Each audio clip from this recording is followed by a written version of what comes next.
Hello everyone, welcome to my channel.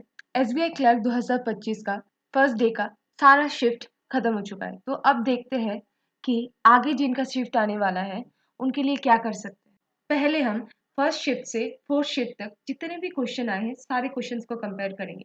Quant, reasoning और English में क्या क्या क्वेश्चन आया है, कितने नंबर का क्वेश्चन आया है और नेक्स्ट क्या क्वेश्चन आ सकता है।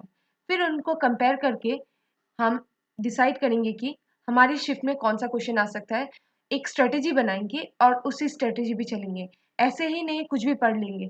एसबीआई क्लर्क का फर्स्ट डे खत्म होने के बाद हमें एसबीआई क्लर्क का पैटर्न समझ में आ चुका है और अभी हम उस पैटर्न को डिकोड करते हैं और इसके बाद अपने एग्जाम के लिए एग्जाम रेडी रहते हैं। देखते हैं क्वांट में किस टाइप का क्वेश्चन आया है फर्स्ट से फोर्थ शिफ्ट।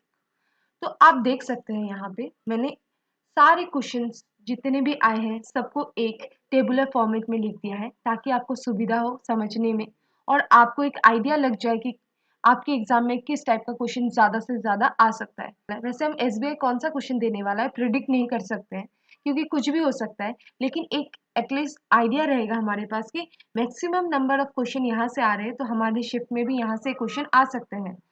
तो आप देख सकते हैं जो केसलेट है वो फर्स्ट और सेकंड शिफ्ट में बिल्कुल नहीं था, लेकिन थर्ड और फोर्थ शिफ्ट से केसलेट आ गया है। फिर टेबल डीआई फर्स्ट, सेकंड और थर्ड शिफ्ट में था और बार डीआई चारों शिफ्ट। और केसलेट के लिए आप रेडी रहिएगा क्योंकि केसलेट का इंट्रोडक्शन हो चुका है थर्ड शिफ्ट से, तो केसलेट आपकी शिफ्ट में आएगा, इसका पॉसिबिलिटी बन जाता है। फिर देखते हैं सिंप्लीफिकेशन। आप देख सकते हैं सिंप्लीफिकेशन में 9 से 10 या फिर 10 से 12 क्वेश्चन आ रहे हैं, यानी कि 9 से 12 क्वेश्चन तक आ सकते हैं। सिंप्लीफिकेशन के लिए रेडी रहिए, प्रैक्टिस करते रहिए और मल्टीप्लिकेशन टेबल याद कर लीजिए। सिंप्लीफिकेशन का ज़रूर से ज़रूर प्रैक्टिस कीजिएगा। और सब लोग जो सिंप्लीफिकेशन के बाद मिसिंग नंबर और रॉन्ग नंबर खोज रहे थे फर्स्ट डे में, सिर्फ फर्स्ट शिफ्ट में दिखाई दिया हमें। तो आप ये मत सोच के जाइए कि जो हम सोच के जा रहे हैं वही होने वाला है, क्योंकि हम लोगों ने सोचा था कि मिसिंग नंबर आएगा लेकिन नहीं आया, सिर्फ फर्स्ट शिफ्ट में दिखाई दिया। आपकी शिफ्ट में मिसिंग नंबर या फिर रॉन्ग नंबर आ सकता है, आप उसके लिए भी रेडी रहिएगा। फिर एथमेटिक प्रॉब्लम 13 से 14 या फिर 13 से 15 तक क्वेश्चंस आए हैं, तो आप अरिथमेटिक और सिंप्लीफिकेशन के लिए बिल्कुल रेडी रहिए क्योंकि ये दो पैटर्न चेंज नहीं हो रहे हैं। चारों शिफ्ट में ये सारे क्वेश्चन आ रहे थे, बार डीआई का भी क्वेश्चन आया है। केसलेट के लिए रेडी रहिए क्योंकि केसलेट का इंट्रोडक्शन हो चुका है। थर्ड शिफ्ट में केसलेट बहुत टफ था और फोर्थ शिफ्ट में थोड़ा सा इजी पोर्शन में था, तो आप केसलेट के लिए भी रेडी रहिएगा। तो ये था हमारा क्वांट का सेक्शन। आप क्वांट में सिंप्लीफिकेशन, अरिथमेटिक और डीआई जरूर करके जाइएगा। अभी रीजनिंग का पोर्शन देख लेते हैं।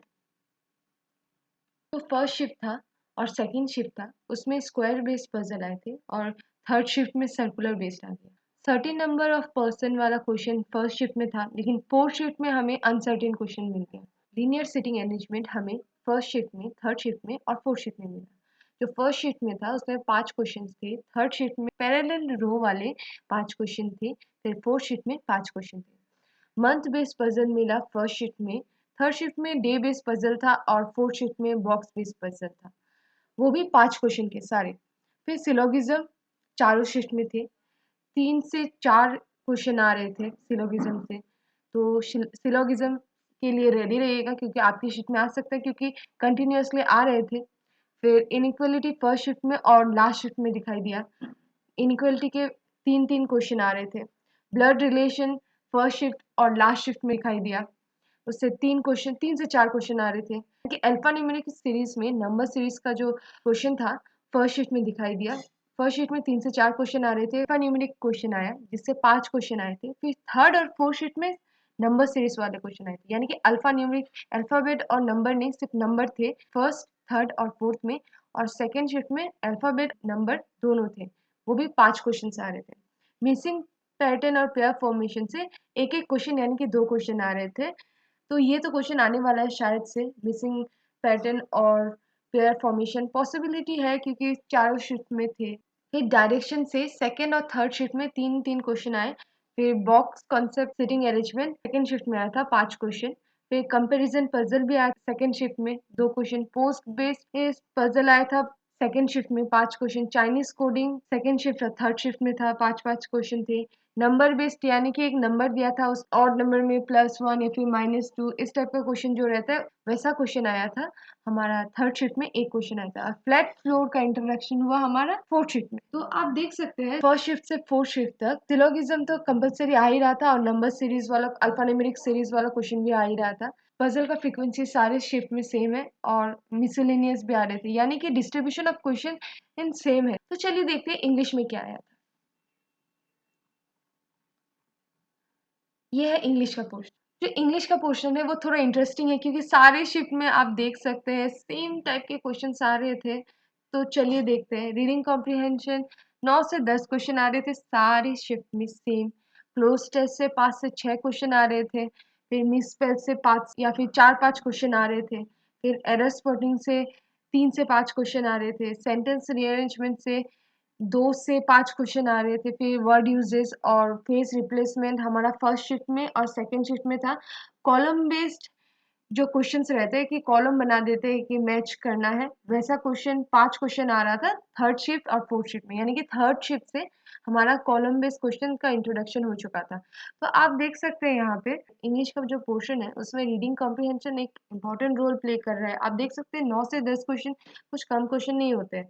फिर क्लोज टेस्ट जरूर आ रहा है, रीडिंग कॉम्प्रिहेंशन जैसा क्लोज टेस्ट भी आ रहा है। आप जो एरर स्पॉटिंग के लिए ग्रामर के लिए इतना डर रहे थे कि ग्रामर आएगा तो क्या हो जाएगा, उससे 5 से 4 क्वेश्चन आ रहे हैं। आप अगर वो नहीं कर पा रहे फिर भी आपके लिए बहुत ज़्यादा स्कोप है क्योंकि आपके पास reading comprehension, cloze test, miss spell, sentence rearrangement, word usage और फेस रिप्लेसमेंट जैसे क्वेश्चन रह जाते हैं। सेंटेंस रीअरेंजमेंट के क्वेश्चन पहले तो फर्स्ट शिफ्ट में 5 क्वेश्चन थे, सेकंड शिफ्ट में 3 से 4 और थर्ड शिफ्ट से 2 क्वेश्चन और फोर्थ शिफ्ट में 4 से 5 क्वेश्चन थे। कॉलम बेस्ड क्वेश्चन का इंट्रोडक्शन हो गया, इसके बाद 5 क्वेश्चन आने लगे। आप अगर डर रहे कि इंग्लिश लैंग्वेज कैसे करें तो डरिए मत क्योंकि एरर स्पॉटिंग से ज़्यादा क्वेश्चन नहीं आ रहे जिसमें कंप्लीटली ग्रामर बेस्ड क्वेश्चन हो रहे हैं। रीडिंग कॉम्प्रिहेंशन आपका अगर बहुत अच्छा है तो आप रीडिंग कॉम्प्रिहेंशन के 9 से 10 क्वेश्चन कर सकते हैं। फिर क्लोज टेस्ट के 5 से 6 क्वेश्चन कर सकते हैं। तो ये था हमारा फर्स्ट डे का चारों शिफ्ट का कंपैरिजन ऑफ क्वेश्चंस। तो आप अभी मॉक लगाइए अच्छे से। जो क्वेश्चंस रिपीटेटिवली आ रहे हैं वो क्वेश्चन तो ज़रूर कीजिए, लेकिन जो नहीं आ रहे वो मत छोड़ दीजिए क्योंकि वो भी क्वेश्चन आ सकते हैं। पता नहीं कौन सा क्वेश्चन आ जाए, पॉसिबिलिटी सारे क्वेश्चंस का ही रहता है एग्ज़ाम में। तो ऑल द बेस्ट। मुझे पता है आप लोग बहुत अच्छा एग्ज़ाम देने वाले हैं और इस बार सिलेक्शन होके रहेगी, 2025 में जॉब लेके रहेंगे। All the best.